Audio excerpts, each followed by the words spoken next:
सावरिया रघुनंदन राम जी, रघुनंदन राम जी।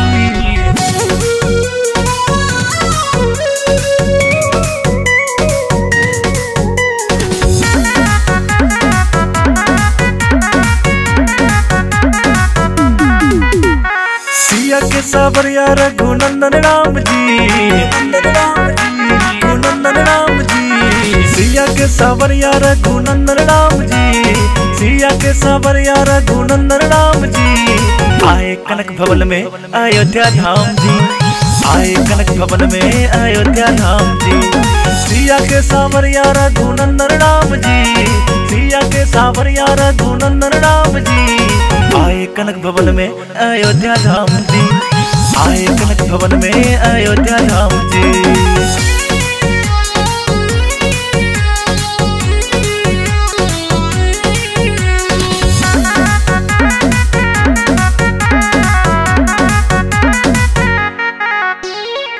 कितना प्यारा बना है भवन, खुशी से झूमे धरती गगन, खुशी से झूमे धरती गगन। कितना भी देखे मन भरता नहीं, यहाँ से जाने को दिल करता नहीं।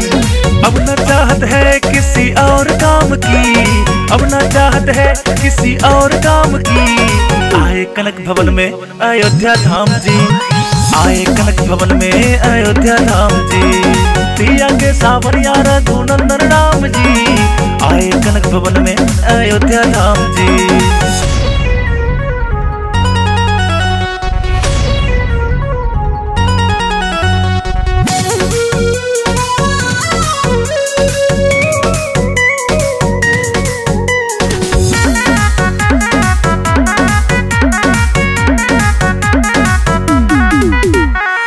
जय श्री राम का अवध में शोर, रुके न रुकता है भक्तों की होर। राधे भी नाचे और गाए भजन, अपने महल आए दशरथ नंदन।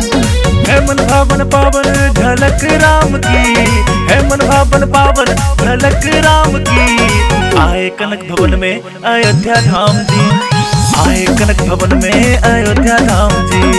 सिया के सावरिया रघुनंदन राम जी, आए कनक भवन में अयोध्या धाम जी।